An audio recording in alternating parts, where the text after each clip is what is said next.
1장 28절에서 30절 우리가 너무나 잘 아는 본문입니다. 수고하고 무거운 짐진 자들아 다 내게로 오라. 내가 너희를 쉬게 하리라. 나는 마음이 온유하고 겸손하니 나의 멍에를 메고 내게 배우라. 그러면 너희 마음이 쉼을 얻으리니 이는 내 멍에는 쉽고 내 짐은 가벼움이라 하시니라. 그래서 오늘 많은 목사님들이 또 주의 복음을 전하는 자들이 수고하고 무거운 짐진 자들아 다 내게로 와라. 내가 너희를 쉬게 한다고 예수님 앞에 나오는 초청에 전하는 복음을 전하고 있습니다. 그런데 쉬게 하리라고 하신 말씀을 이렇게 그 다음 29절 30절에 비추어 보면 무엇을 쉬게 하신지 여러분 느꼈습니까? 우리는 인생의 모든 어려운 무거운 것, 짐진 것, 병든 것, 가난한 것, 우리 경제적으로, 육신적으로 뭐 이런 문제들을 주님이 다 해결해 주실 것으로 우리가 생각하고 주님 앞으로 초청을 합니다. 근데 우리 주님은 우리에게 말씀하시기를 너희를 쉬게 하는데 마음이 쉼을 얻지 육신이 쉼을 얻는다고 하지는 않았습니다. 나는 마음이 온유하고 겸손하니 나의 멍에를 메고 내게 배우라. 그리하면 너희 마음이 쉼을 얻으리라. 예수님이 우리에게 주신 것은 마음의 평안입니다. 그러면서 이는 내 멍에는 쉽고 내 짐은 가벼움이라 했습니다. 다시 말하면 우리가 지고 있는 모든 무거운 짐이라고 생각하는 걸 내려놓으면 짐이 없는 것이 아니라 주님이 지고 계시는 멍에를 우리가 지고 예수님이 주신 가벼운 짐이라고 생각하는 그 짐을 지어야 그 다음에 예수님의 마음을 온유하고 겸손한 마음을 배워야 멍에를 쥐고 배워야 마음의 쉼을 얻는 것입니다. 오늘 예수 앞에 나와서 예수님께서 말씀하신 우리 오늘 교회에 나와서 예배만 드린다고 생각해서 예배에 참석한다고 해서 주일날 교회에 오면은 마음의 쉼을 얻는 것 같은 내 무거운 짐을 다 내려놓는 것 같은 내 할 일 다 했으니 예수님이 이제 저 주실 것이라고 생각하는데 여기에 보면 그렇지 않다는 것입니다. 분명히 예수님의 온유하고 겸손한 마음을 배우기 위해서 예수님의 멍에를 지어야 함께 지어야 그리고 그 마음을 배워야 쉼을 얻는다. 근데 예수님의 그 멍에는 쉽고 짐은 가볍다고 했는데 오늘 우리가 흔히 말하는 예수 믿는 것이 쉬운 쉽습니까? 솔직히 우리 한번 대답해 보세요. 예수 믿는 게 쉽습니까? 예수 믿는 게 안 쉬운데 예수님은 쉽다 그랬습니다. 예수님이 지금 어떤 멍에를 미었습니까? 오늘 우리가 말하면 모든 인류의 죄를 짊어지신 엄청난 사명을 지고 가는 이 멍에인데 왜 예수님은 멍에가 쉽다 그랬습니다.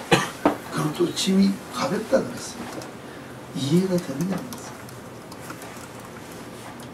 우리는 예수 믿는 것도 세상살이에서 더불어 살면서 세상 사람들과 함께 살 때 힘든다는 것입니다. 뭐가 힘듭니까?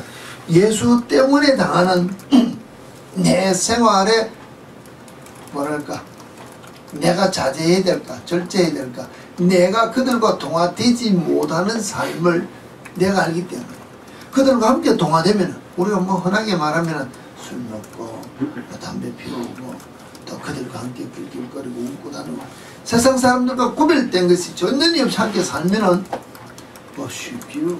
그리고 주일날 나와서 아버지 주여 고백만 하면 다 된다고 생각만 하면 쉬운데 그렇지 않은 집 그렇지 않은 멍에가 우리 주님은 말씀하실 때 이해되지 않는 것들이 우리에게 됩니다.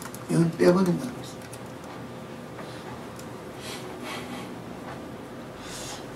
제가 한 번씩 제가 이제 이런 이야기들을 제 밭에 대해서 이제 이야기를 지난주에도 했고 전번에도 했습니다. 좋은 밭이라는 것이 어떤 조건이 있어야 좋은 밭입니다. 한번 아시는 대로 이야기해 보세요. 무엇이 좋은 밭입니까?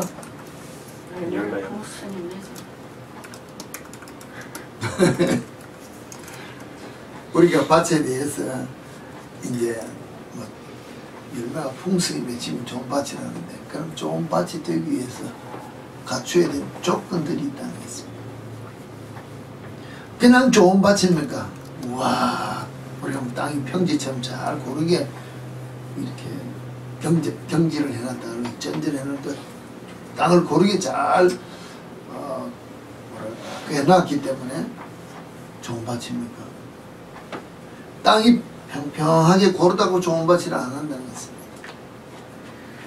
좋은 밭이라는 것은 우리가 말한 대로 오늘 우리가 생각한 이 잔디, 이런 밭을 놓고 하는 것이 아니라 곡식을 거둘 수 있는 진짜 좋은 밭의 조건을 놓고 이야기하면 물이 잘 스며들어야 되고, 잘 스며든 물이 또 잘 빠져나가야 된다는 것입니다. 물이 안 빠져나가면 식었기 때문에. 그 다음에 햇볕이 잘 들어와야 되고, 토양이 우리가 말하면 영양이 많이 함유되어 있어야 돼요. 흙이 부드러워야 돼요. 바람이 또 적당히 돼요. 무엇보다도 햇빛이 잘 들어오는, 뭐 갖고야 될 여러 조건이 많다는 것입니다. 그 중에서도 가장 좋은 밭이 어떤 밭인가 하면 주인 되는 내게 제일 가까운 데죠. 그래서 옛날 말이 있잖아요. 문전옥답이라고. 문 앞에 나갔을 때 정말로 보석과 같은 밭들이, 왜? 수시로 언제든지 주인이 관리할 수 있다. 그래야 내가 잘 곡식을 갖고 나와도 누가 안 훔쳐갈 수 있도록 내가 돌아볼 수 있겠다. 그냥 우리가 말하면 우리 집 앞에 여기 이 친호힐에 삽시다. 친호힐 이 근처에서 좋은 밭이 가꾸기 좋은 게 좋습니까? 아니면 저 LA나 저 다른 데 리버사이드 좀 멀리 갔습니다. 거기 좋은 땅을 줄 테니까는 한 1에이크 줄 테니까 와서 농사 지어라. 어렵다는 거예요. 왜? 갔다 왔다는 시간에 여러 가지 조건이 맞지 않아요.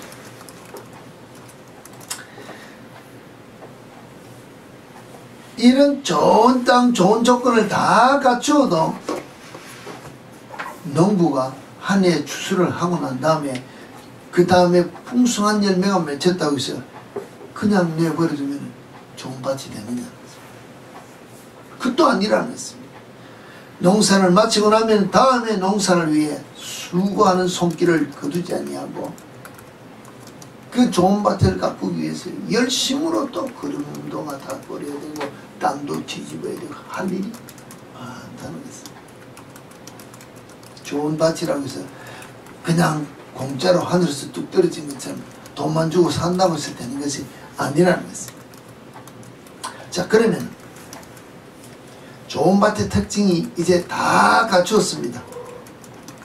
그러면 이제 나오는 특징이 열매를 풍성하게 맺힐 수 있는 조건을 갖추었기 때문에 씨를 뿌리면 풍성한 열매를 우리가 거둘 수 있는데, 동일하게 다른 것이 있습니다. 그럼 알곡만 자랍니까? 우리가 말하면 알곡만 자랍니다. 아니라는 것입니다. 내가 아무리 희귀한 종류의 어떤 씨를 갖다 뿌려가지고 키우고 싶더라도 원치 않는 가라지가 더 먼저 자란다. 뿌리지도 않는 가라지가 더 먼저 자란다는 거죠. 우리 뭐 집을 가지신 분들 잔디밭 가꾸는 데 보세요. 원치 않는 문들레가 얼마나 잡힙니다. 원치 않는 여러 가지들이 많이 자란다는 거죠. 잡초가 많이 자란다는 거죠. 하물며 밭에는 우리 잔디밭과 달라서 가라지를 심어 놓으면 일어나는 문제가 많습니다. 그러면 이 가라지를 그냥 둡니까? 가라지는 농부가 전혀 신경 쓰지 않아도 잘 자라나는데 오히려 가라지가 뿌려질까봐 신경을 쓰는 것이 가라지라는 것입니다. 오늘 우리를 향하여 주님이 말씀하실 때 좋은 밭의 비유를 놓고 우리에게 이야기했습니다. 여러분의 심령이 만약에 예수 그리스도 복음의 씨를 내 속에 뿌려서 그 열매가 풍성하게 맺히기 위하여 내가 내 마음을 좋은 밭으로 갖추기 위해서는 그냥 내가 예수 그리스도만 바라보고 내가 예수 그리스도를 믿는다고 내가 예배에 참석한다고 그저 시간마다 때마다 그냥 습관적으로 기도 잠시 하고 또 뭐 성경 한번 보고 이런다고 해서 내 마음이 옥토로 가꾸어지느냐는 것입니다. 아니라는 것입니다. 내가 그렇게 부지런히 내 마음을 옥토로 갈고 닦고 가지고 그런 부분만 해도 내 마음속에서 예수 그리스도의 복음으로 말미암아 거듭난 정말로 주님께서 우리에게 주신 바 풍성한 열매가 맺히기 위한 삶을 사는데도 나도 모르게 내 삶 속에 가라지가 뿌려진 내 삶이 툭툭 튀어나올 수 있다는 것입니다. 이게 우리 심령이라는 것입니다.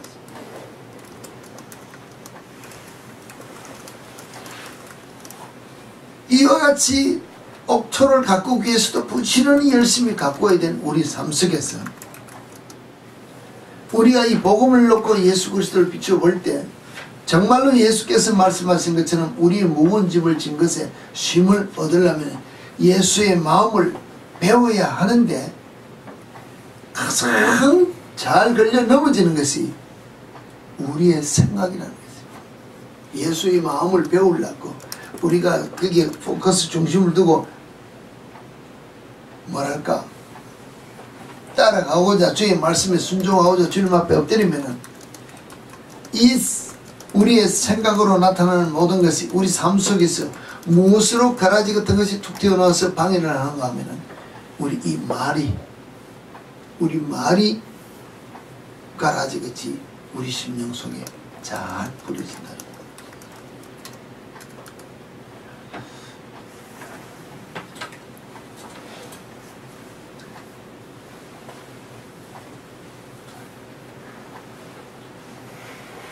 왜 이 말이 우리 생각이 들어와서 잘 넘어지는가 하면 나를 생각하는 것이 아니라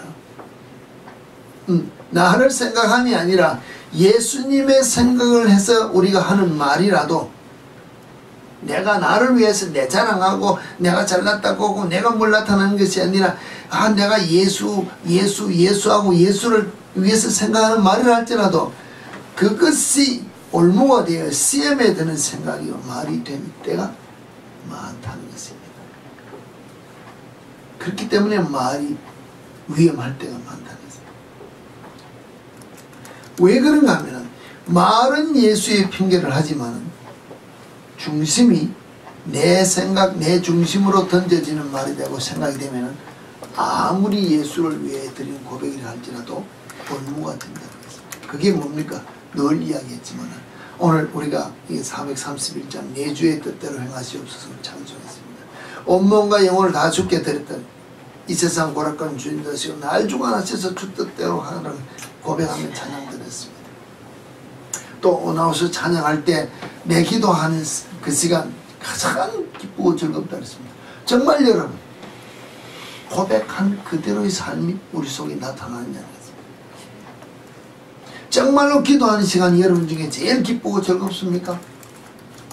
기도하고 주님과 교제하는 같은 시간인데 갑자기 주님이 내 심령에 내가 원치 않은 마음으로 이것 해라 이것 하지 마라. 기도 시간 즐겁습니까? 고개 흔들고 기도하기 싫다고 벌떡 일어난다는 것입니다. 그렇지 않습니까?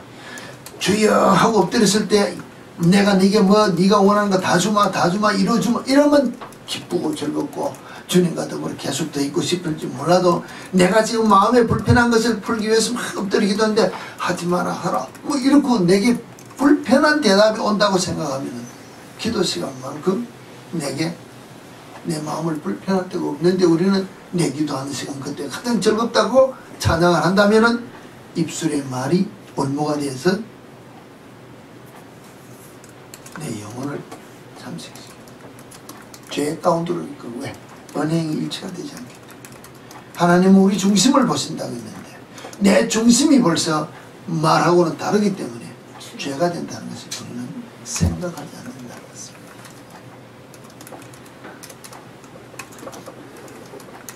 정말로 내가 주를 아무리 사랑한다고 고백할지라도 이 사랑한다는 고백으로 말미암아 주님의 사랑을 내가 받기에는 내 중심이 온전치 못하면 어렵다. 서로가 사랑하는 사이일수록 말을 가려서 해야 되는데 우리가 부부가 되어서 이렇게 눈만 봐도 눈빛만 봐도 무엇을 생각하는지를 알 수 있는 정도가 사이가 되면은 무엇인가 느껴지니까 필요 공급을 할 수가 있는데 사실 사랑하는 사람의 그 마음의 표현을 해야 할 때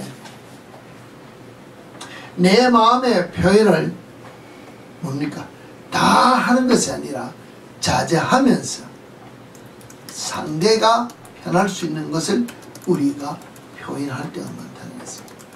내가 하고 싶은 대로 다 표현하면 사실 사랑의 표현이 말은 표현이 될 수 있지만 그렇지 않다는 것입니다. 상대를 놓고 그 사람의 입장을 놓고 우리가 표현을 해야 된다는 것입니다. 제가 간혹가다 여러분들에게 이야기합니다. 뭐 TV를 본다고 했습니다만 이런 프로에 어느 부부들이 나와서 대화하는 프로가 있어서 잠시 나왔습니다. 사회자가 이야기했습니다. 막말이랍니다. 부부 사이에 어느 정도 막말을 하느냐. 그래서 이제 탤런트들이나 무슨 운동선수들이나 이런 사람들이 나와가지고 두 사이에서 나는 이와 같은 막말을 한다 하면서 부부 사이에 막 이제 설전을 벌인다고 했습니다. 그런데 한 부부가 나와서 이야기를 했습니다. 아내에게 물었습니다. 사회자가. 당신도 그러면 남편에게 막말합니까? 예, 합니다. 어떻게 하느냐. 나는 이렇게 하고 이럴 때 이런 말을 한다 하면서 예를 들어서 말했습니다. 남편에게 물었습니다. 당신은 그러면 아내가 저렇게 이야기할 때 어떻게 대처합니까? 나는 기억 없는데. 남편이 들은 기억이 없다는 것입니다. 그러니까 아내가 하는 말이 그러니까 화가 더 난다. 왜 화가 더 납니까? 왜 화가 날까요? 내가 그렇게 상대를 향하여 남편을 향하여 막말을 했는데 남편이 하는 말이 난 그런 말 들은 기억이 없다는데 왜 아내가 화가 날까요? 내가 이와 같이 막말을 했는데도 그 말이 귀에 담기지 않는다는 말 자체는 내 말을 무시했다. 내 감정을 무시했기 때문에 내가 더 화가 난다고 막 화를 내는 것입니다. 근데 남편에게 물었습니다. 왜 그럴까요? 왜 그 말을 무시했을까요? 왜?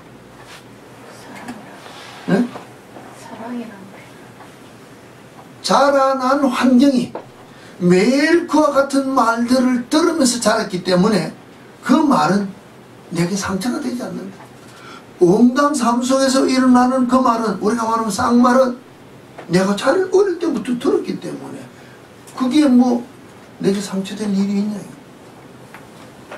내게는 무감각한 말이다. 고로 내가 귀에 담아둘 일이 없기 때문에 넘어갔다. 사람은 이해가 될 수 있다. 그런데 자기도 하는 말이 나도 그 말 잘할 수 있다. 왜? 내 마음속에 내 귀에 늘 담겨있는 게 그 말이기 때문에. 그럼 제가 여러분들로 이야기합니다. 여러분이 오늘까지 삶 속에서 아내를 사랑한다, 남편을 사랑한다고 하면서 어느 기준으로 고백을 하면서 하는 것입니다. 내가 자라나온 환경에 의해서 내가 아내를 사랑해요. 내가 남편을 사랑할 뿐이라는 것입니다. 내가 담고 있는 표현이 그대로 나타날 수밖에 없다는 것입니다. 그런데 이 아내와 남편을 놓고 이야기했지만 반대로 생각해서 만약에 그 남편의 특색은 늘 그와 같은 말을 들었기 때문에 무감각하게 듣고 넘어갔지만 자기의 특징이 뭔가 하면 늘 남들을 그런 말들을 많이 듣고 살았기 때문에 뱉어내는 것이 아니고 말을 잘 안 한다는 거죠. 뭐 아내가 퇴근하고 와서 여보 어쩌고 이야기를 하면 대꾸가 없다는 것입니다. 왜 대꾸가 없느냐? 귀찮다는 거죠. 왜? 말이라는 것은 해봤자 들은 거 내 속에서 그런 것만 나올 것 같으니까 안 하는 게 좋을 것 같아서 그럼 넘어가. 만약에 그가 속에서 자기 화가 나는 것을 다 풀어냈다면 어떤 말이 나오겠습니까? 그렇으면 그 아내가 아마 벌써 이혼도장 찍었을지도 모른다는 거예요. 이래도 화가 나고 저래도 화가 나는 입장이 아내를 생각하는 것도 아니고 자기는 그런 말과 가운데서 자라났고 또 밭에 나지 않아도 뭐 괜찮은 것 같지는 않는데 오늘 내가 만약에 저보고 이야기합니다. 제가 아내를 사랑한다고 고백한다. 제가 여러분들에게 한 번씩 얘기했지만 제가 자라난 환경이 저는 시장통이라서 그 유명한 시장 가까이 살았기 때문에 어떤 기준이 많이 나왔을까요? 여러분 상상이 막힌다는 거예요. 내가 늘 한 번씩 이야기하는 것에는 저 안에 이 목사님 한 번씩 이야기할 때 뭐라고 하면 자라난 환경에서 우리는 경상도 말로 가시나라는 말도 큰 욕인 줄 알고 그 말 한마디 듣고 막 온몸을 뭐 불을 떨다시피 막 난리가 났는데 우리는 그거는 그 말은 아무렇지도 않다는 거예요. 내가 만약에 그와 같은 수준으로 아내 사랑한다고 야 입도 합시다. 사랑의 표현이 되느냐는 거예요. 싸움밖에 안 된다는 거예요. 그게 나를 사랑하는 표현이라고 이야기할 수밖에 없다는 거예요.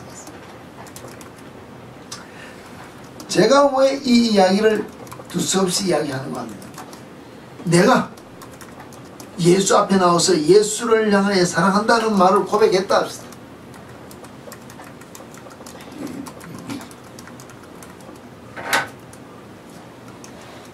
어느 수준으로 내가 예수를 사랑한다는 고백을 하냐는 것입니다. 내 기준으로 고백을 하면 내가 이 세상에 때 묻은 수준으로밖에 고백할 수 없다는 것입니다.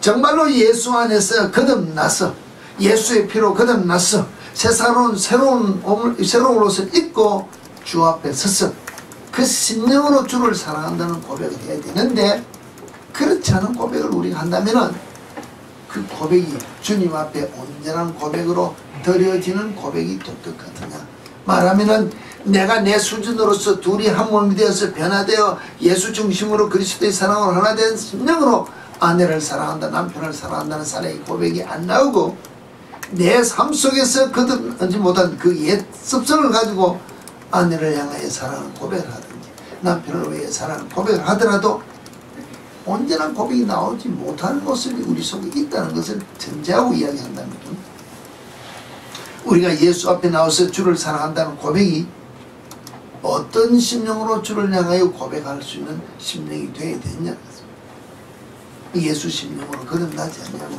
예수의 피로 보혈로 우리가 십자가 앞에 내 자신이 죽어진 모습으로 주를 사랑한다는 모습으로 고백하지 않으면 우리 자신을 한번 돌이켜 봐야 되지 않겠나.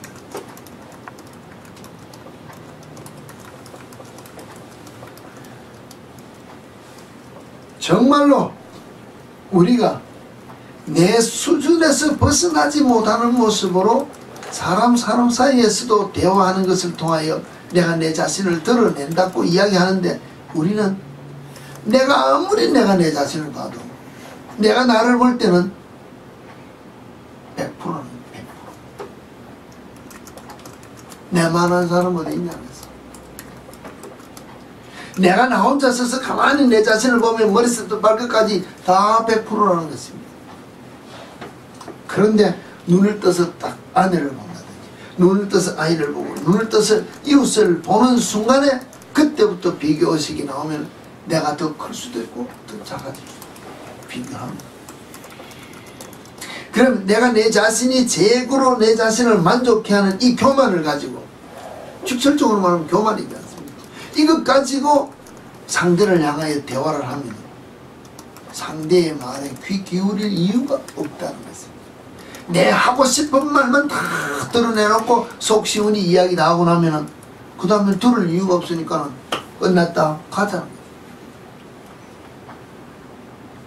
우리가 내가 주님 앞에 나와서 하는 이야기가 기도하는 그 시간이 기쁘고 즐겁다는 것 자체가 내 인생의 모든 더럽고 추웠고 힘들고 내가 풀고 싶은 이 문제만 쭉 하고 다 털어내놨습니다. 그 주님이 좋다는 것입니다. 근데 그 주님이 내게 그 모든 문제를 들어줄 때는 사랑스러운 주님이요, 내가 주님 앞에 사랑을 고백한 것을 받아준 주님으로 아는데, 그 주님이 no 소리만 하면, 아니면 무응답이라 하면 그 다음에 우리가 어떻게 반응하냐, 사랑의 반응이 안 나타난다고 했어요. 아내에게 남편에게 사랑의 고백이 똑같다는 것입니다. 우리 삶 속에서 일어난 완전한 것이 되지 않으면 눈에 보이지 않는 하나님을 찬양하고 하나님을 사랑하고 하나님을 경배한다는 것이 어렵다는 이유가 거기 있다는 것입니다. 우리 삶 속에서 서로가 서로를 보고 배워가면서 내 자신이 주어지는 모습으로 변화되어 가는 것을 나타내면서 내 부족한 것을 깨달아서 이것을 배우기 위하여 마음을 열어서 세상의 지식을 받아들이는 것처럼, 내가 주님 앞에 십자가에 허물 땐 내 자신의 모습을 날마다 죽이고 못 박아서 예수 그리스도로 채워지는 삶으로 우리가 뛰어나가지 않으면 어렵다는 것입니다. 예수의 온유하고 겸손한 마음을 배울 마음이 내게 없다는 것입니다. 예수의 멍에를 같이 지고 예수의 온유하고 겸손한 마음을 배우기 위한 내 자세가 없는데, 내가 어찌 주님 앞에 나왔다고 주님이 내게 쉼을 주겠다는 것입니다. 예수를 믿는다고 하면서 나올수록 더 무거운 짐이 될 수 있다. 왜? 세상 짐도 져야 되고 예수 믿는다는 그 허울의 짐도 져야 되기 때문에 이중적인 짐을 지고 갈 수 있다. 교회 나오면 교회 나와서 평안하지 못한 것이 있을 거고, 세상에 나가면 세상 나가서 삶 속에서도 갈등이 있기 때문에 더 어려울 수도 있다.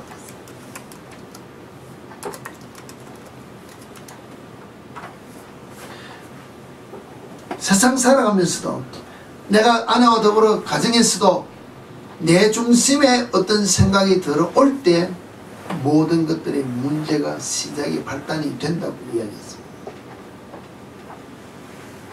그러면 정말로 내가 예수 그리스도 안에서 변화된 삶으로 내가 행하는 이 말이 아니라 내 자신이 어떤 무엇을 채우기 위하여 기도하는 것이라든지 내 자신의 유익을 위해 하는 말들이 올무가 되어서 죄가 될 수 있는 길로 들어갈 수 있는 것이 내 생명에 부러지는 가라지와 같다고 우리가 생각한다면 우리가 한번 성경을 통해서 한번 보자는 것입니다. 과연 예수 따라간다는 것, 하나님 말씀을 순종하고 간다는 것 자체가 입으로 고백만 해서 되는가? 우리가 잘 아는 아브라함의 예를 들고, 아브라함이 하나님의 말씀을 듣고 하나님의 말씀에 따라 순종하면서 이제 떠났습니다. 그 다음에 일어나는 일이 무엇이냐는 것입니다. 순탄한 길이 없기 때문에, 아들도 없기 때문에 누구의 말을 들었습니까? 아내의 말을 들었습니다. 세상의 생각이 들어왔다는 것입니다. 그 순간 죄땡기로 떨어진다는 것입니다. 하나님의 말씀을 듣고 따라갈 때 보이지 않는 길입니다. 우리가 이삭을 받을 때까지 25년 걸렸다 합시다. 25년이란 세월을 보이지 않는 가운데 인내하면서 가야 되는데 어렵다는 것입니다. 그럴 때 그때마다 중간중간에 어떤 사인과 같이 유혹의 인간적인 마음에 인간적인 생각으로 어떤 말들이 들어올 때 내가 한 번만 받아들이면, 한 번 예스하고 받아들이면 그것이 곧 죄의 길로 들어갑니다. 다윗이 어릴 때부터 주님 앞에 인정을 받아서 정말로 기름 부음을 받고 나서부터 있은 삶이 어렵고 힘든 삶이었습니다. 늘 전쟁터와 같이 피난 다니고 싸우고 했습니다. 왕이 되었습니다. 전쟁터에 나갔습니다. 그러다가 어느 날 왕궁에서 낮잠 자다가 일어나서 죄땡기로 떨어진 모습. 부지런히 열심히 자기 있을 자리에서 자기 일을 하지 아니하고 잠시 육신의 편안함을 위해서 쉬다가 죄땡기로 떨어지는 것이 영의 세계입니다. 어저께까지 내가 병자를 일으키고 귀신을 쫓아내면서 능력을 행하고 주의 이름을 위해서 내가 높임을 받는 자와 같이 이야기했는데, 그때까지는 내가 주님 앞에 낮아지고 주님이 나를 사용해 주시는 것에 대한 감사를 드렸는데, 어느 순간 누가 와서 우와 당신 하고 칭찬할 때 나도 모르게 내가 한번 어깨가 쓱 올라가면은 넘어질 수밖에 없는 것이 영의 세계. 근데 우리는 늘 하는 말이 말 한마디가 죄 땡깃으로 나를 이끌고 간다고 생각하지 않는다. 그 가장 흔한 예가 내가 기도하면은 내가 하면 하고 주님 앞서가는 말이 내 앞에 많이 나올 때가 있다. 벌써 내가 영적인 면에 죄된 뜻에 걸렸다는 말이 될 수 있다. 주님과 나 사이에서는 100%가 되지 않으면 온전한 것이 없습니다. 늘 이야기하지 않습니까? 아내와 나 사이에 100%가 되지 않으면 온전한 사랑이 아니라는 것입니다. 주님과 나 사이의 사랑이 100%가 되지 않으면 온전한 사랑이 아니라는 것입니다. 근데 우리는 그렇지 아니하고 90%만 되어도 이만만 하면은 하나말로 60점이 낙제점이라고 세상 어떤 커트라인을 놓고 이야기하면 61점만 되어도 이만하면 되지. 이 내 생각, 내 생각. 주님은 우리를 향하여 주시는 말씀이에요. 이해되지 않는 그 무겁고 힘든 십자가의 길을, 고난의 길을 가면서 내 멍에는 쉽고 내 짐은 가볍다. 내 멍에를 지고 내 마음을 배워. 그래야 너희 마음에 힘을 얻는다. 이 길을 우리가 따라가는 그리스도인의 삶을 사느냐는 것입니다.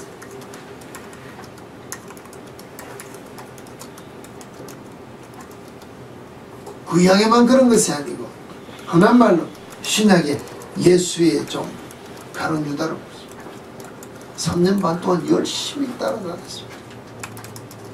열심히 따라다니다가 우리가 아는 대로 팔고 배반했습니다. 예수 따라다니면은 예수의 멍에를 같이 메고 그 마음을 배우지 않으면은 따라다니는 것으로서 소용없다는 거예요. 내가 3년 반 동안 예수 따라다니다가 결국은 팔아먹는 배반하는 가룟 유다는 내가 지금 예수와 더불어 동행하는 삶을 산다고 하면서 예수의 마음 때문에, 예수의 사랑 때문에 내가 그 마음으로 온유와 겸손으로 채워줘서 내가 낮아지고 겸손해지고 죽어지는 모습으로 내가 날마다 십자가에 못 박히는 바울의 고백과 같은 고백이 내 삶 속에서 없으면은 내가 오늘 내 앞에 일어난 이 순간 이 사건을 통하여 내가 예수 팔아먹는 삶이 내 속에서 나올 수 있답니다. 내가 예수 팔아먹는 예수의 모든 삶에 정말로 우리가 말하는 먹칠하는 것 같은 대화가 내게서 나온다 하면은 이게 뭡니까? 내가 십자가에 못 박힌 예수를 끌어내리는 것이고, 반대로 이야기하면 내가 내 자신을 예수 그리스도의 십자가 다시 한 번 더 못 받고 내가 예수 그리스도를 배반한 가룟 유다와 같은 행동을 내가 한다고 생각이 되는데 오늘 그런 데 대해서 무관심하다. 한마디 말하는 것뿐이야. 아무것도 아닌 것 같은데 말 한마디가, 옛날 어른들은 말 한마디에 천냥빚을 갚는 거였습니다. 내가 말 한마디 잘함으로 말미암아 내 모든 빚을 갚을 수 있다면, 내가 말 한마디 주님 앞에 온전한 것으로 신청하고 신앙 고백의 바른 삶이 내 속에서 나오면 내가 주님 앞에 인정받을 수 있는 죄인이 될 수 있다. 내가 거짓된 입술로 주님 앞에 내 자신을 드리고 내어놓는다면은 내가 가정된 모습으로 죄인의 길에 설 수밖에 없는 내 자신이라는 것입니다.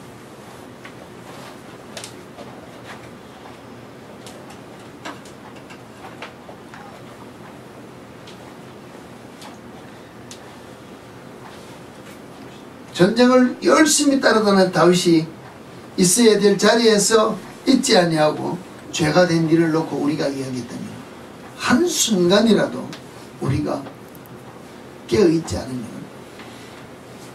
우리는 죄의 길로 들어설 수밖에 없는 우리 모습이다.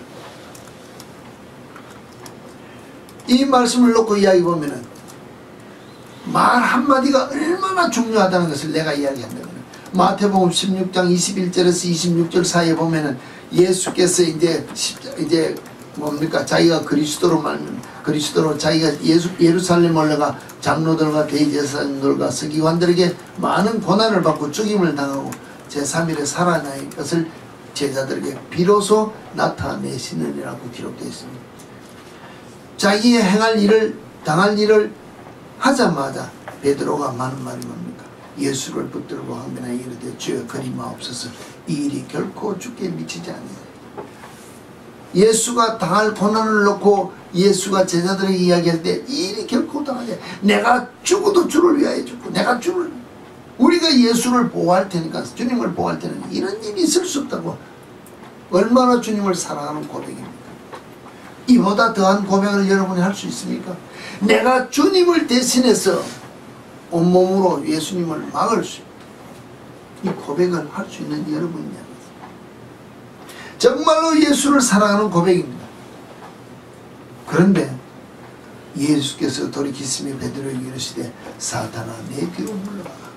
너는 나를 넘어지게 하는 자로다. 네가 하나님의 일을 생각지 아니하고 도리어 사람의 일을 생각하는도다. 예수의 행할 일을 반대하는 것은 하나님의 일을 생각하는 것이 아니고 사람의 일을 생각하기 때문에 예수의 일을 방해하는 것은 사단이라고 이야기합니다. 이에 예수께서 제자들에게 이르시되 누구든지 나를 따라오려거든 자기를 부인하고 자기 십자가를 지고 나를 따를 것입니다. 이게 뭡니까? 내 자신을 부인하고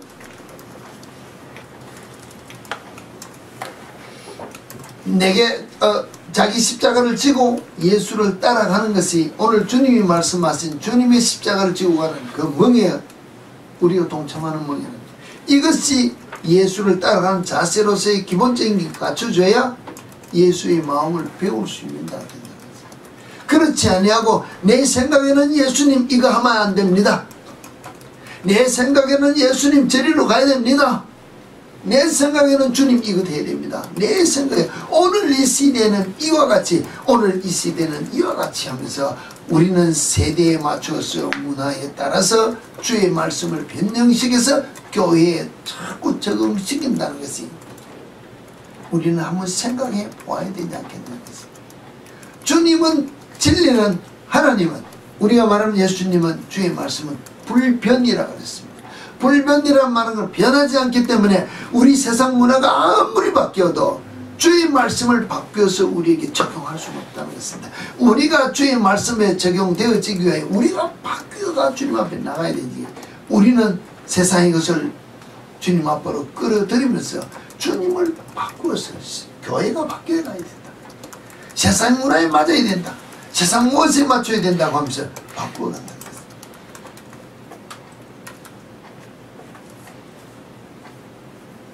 자기를 부인하고 자기 십자가를 지고 나를 따라야 된다고 이야기하는데 누구든지 제 목숨을 구원하고자 하면 잃을 것이요 누구든지 나를 위하여 제 목숨을 잃으면 찾으리라. 사람이 만을 온 천하를 얻고도 제 목숨을 잃으면 무엇을 유익하리요. 사람이 무엇을 주고 제 목숨과 바뀌겠다. 심각한 말입니다. 실제로 심각한 말. 내 무엇과도 바꿀 수 없는 이 목숨을 잃으면 찾고 찾으면 잃는다는데 어디에 중심이 되었을 때 예수가 중심이 되었을 때 우리가 잃어버릴 수도 있고 찾을 수도 있다고 했는데 정말로 내가 예수 그리스도로 말미암아 내 생명을 내어놓을 수 있는 예수 사랑한다는 고백이 내 삶 속에서 나오느냐 그랬습니다. 그렇지 않다면 내 목숨은 잃어버린 거. 내가 살았다 하나 우리가 지난 계시록에서 이야기했지만 네가 살았다는 이름을 가졌으나 죽은 자는 내 모습이 그와 같은가 아닌가 내가 나를 돌이켜보자는 것입니다. 내가 예수 때문에 이와 같은 오늘 엄청난 업적을 이뤘다. 내가 예수 때문에 무엇을 했다 할지라도 이것이 내 유익에 근거한 주의 일이었다면 아닐 수 있다는 것입니다. 내 유익이 아니라 온전히 주님의 유익이 되는 일을 위하여 우리가 부름받아 주를 위하여 사는 삶을 살아야 되는데 내가 예수를 방패하기 위하여 예수의 생명을 보호하기 위하여 예수의 명예를 보호하기 위하여 내가 죽으면 죽으리라고 나가서 주의 일을 했다고 하면 베드로와 같은 고백이라면 주님이 말씀하시기를 내 유익을 위해서 나를 보호하지만 하나님의 일을 위해서는 죽어야 될 때는 죽어야 된다고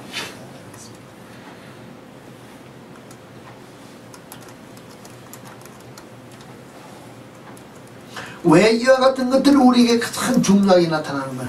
이 말의 한마디가 씨가 되는 것이 곧 우리 인생 전체에 옥토와 같이 갖고 오는 우리 내 심령 속에 뿌려진 가라지와 같은 결과를 가지고 있기 때문에 말이 중요하다. 마태의 12장 36절 37절에 보면 내가 너희에게 이르노니 사람이 무슨 무익한 말을 하든지 심판날에 이에 대하여 신문을 받으리니 네 말로 의롭다함을 받고 네 말로 정죄함을 받으리니 네 말하는 것 때문에 하나님 앞에 칭찬받고 네 말하는 것 때문에 죄를 당한다 그랬는데 우리는 말하는 것은 유사로 생각합니다.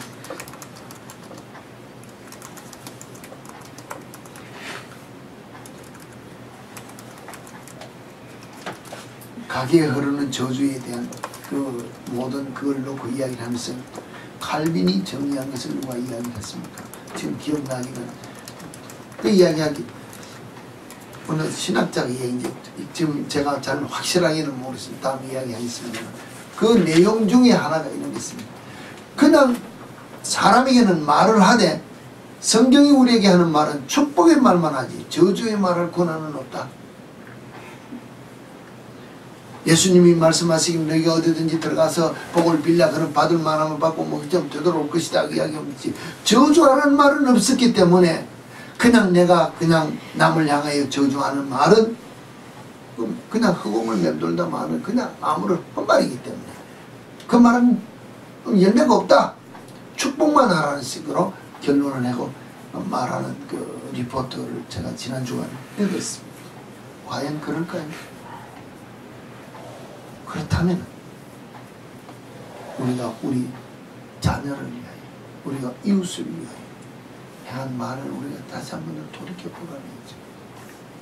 내가 내 화를 내어서 자녀들을 향하여 하는 말이 곧 씨가 돼서 내 자녀들이 어떤 길로 가는지 내가 정말로 진정으로 내 심령 속에 썩어서 문드러지든 말든 내가 자녀를 위하여 축복하는 삶을 통하여 자녀가 어떤 길로 가는지 그럼 축복만 다 잘되고 저주한 말은 아무런 능력이 없다면 세상이 다 잘 돼야 되는데 왜 잘못되느냐. 하나님이 말씀으로 온 우주 만물을 창조한 것처럼 하나님의 형상을 입은 우리에게 주신 하나님의 한 권능은 우리에게도 말의 권세가 동일하게 있을 수 있다고 주었기 때문에 내가 행하는 말을 통하여 복을 전할 수도 있고 내가 행하는 말을 통하여 저주도 하기 때문에 우리가 우리 혈기로 아무렇게나 뱉어내는 말이 엄청난 결과를 초래할 수 있다.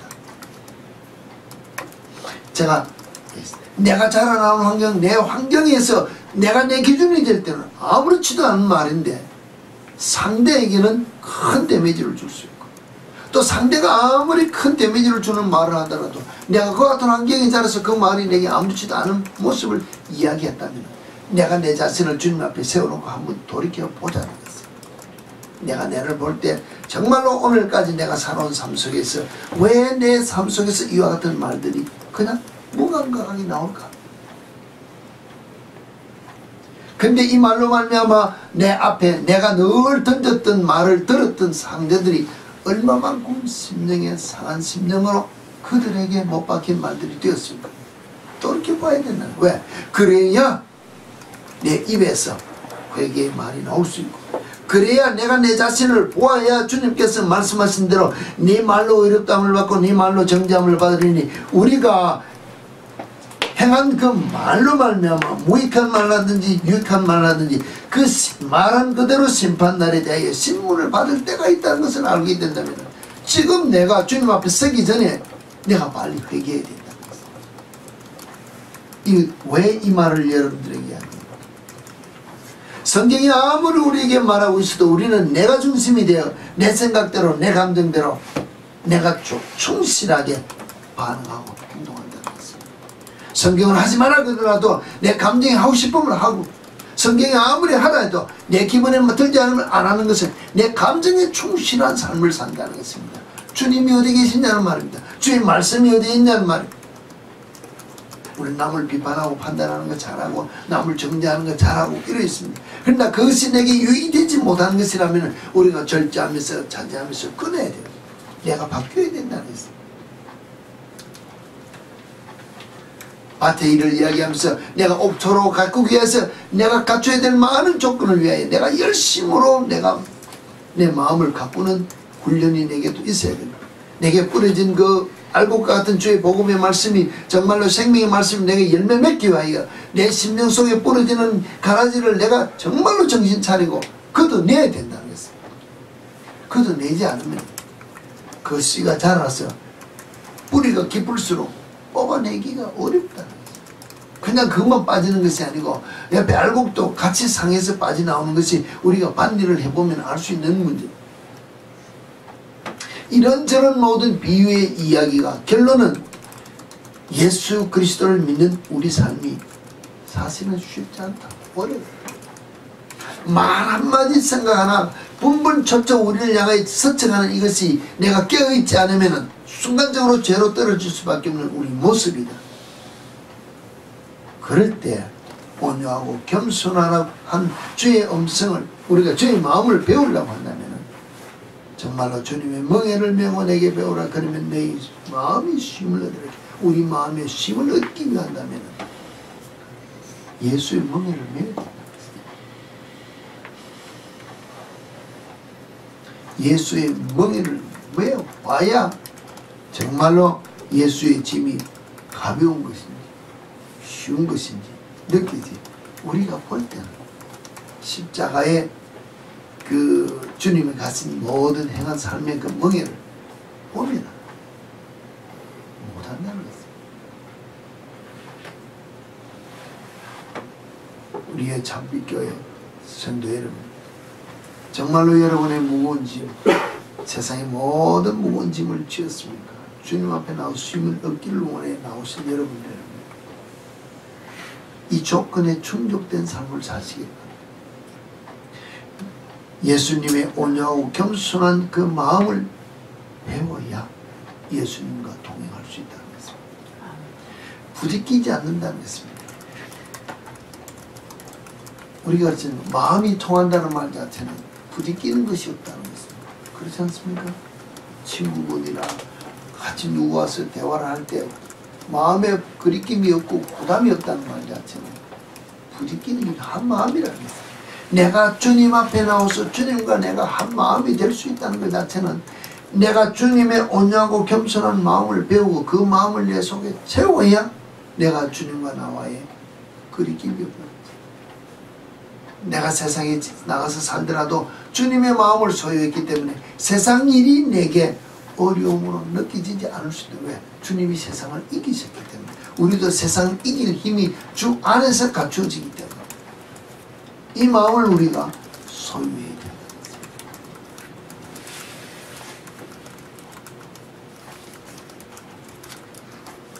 예수님의 마음, 온유하고 겸손한 이 마음을 배우기 위하여 여러분에게 다시 한 번 더 부탁. 예수님의 멍에를 메고 예수님께 배우시기 바랍니다. 누가 가르쳐주는 것 아닙니다. 누가 행하는 것 아닙니다. 단지 여러분 주위에서 조금 더 주님의 마음을 배우기 위하여 주님의 멍에를 지고 가는 분들이 있다고 생각하면 그분들이 사는 삶을 보고 저와 같은 삶을 사는 것이 곧 예수 그리스도의 온유하고 겸손한 마음을 배우고 멍에를 메고 가는 삶이라고 생각이 되어진다. 그것이 마음에 쉼을 주는 것이고 그것이 곧 우리가 말하는 세상을 향하여 이길 수 있는 승리의 길이요. 이 모든 일이 다 끝나고 난 다음에 우리에게 주는 결론은 무엇입니까? 주께서 우리에게 예비하신 마지막 축복은 영생이라는 것입니다.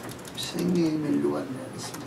이것이 우리를 위하여 주시는 복이요. 이것을 우리가 받을 수 있다는 것입니다. 이것을 받기 위하여 오늘도 우리가 주 앞에 나와 있다는 것입니다. 땅의 육신의 것을 잘 가꾸기 위하여 땅의 것을 우리가 누리기 위하여 오늘 주님 앞에 나와 있다면 우리가 우리 자신을 다시 한 번 더 돌이켜보시기 바랍니다. 우리는 땅의 것을 위하여 나와 있는 것이 아닙니다. 하늘의 것을 향하여 나와 있기 때문에 땅의 것을 위하여 우리는 싸워서 나아가야 될 우리 삶이라는 것을 다시 한 번 더 생각하시면서 주님이 주신 말씀에 귀 기울이신 귀한 시간 되어지길 다시 한 번 더 부탁을 드립니다.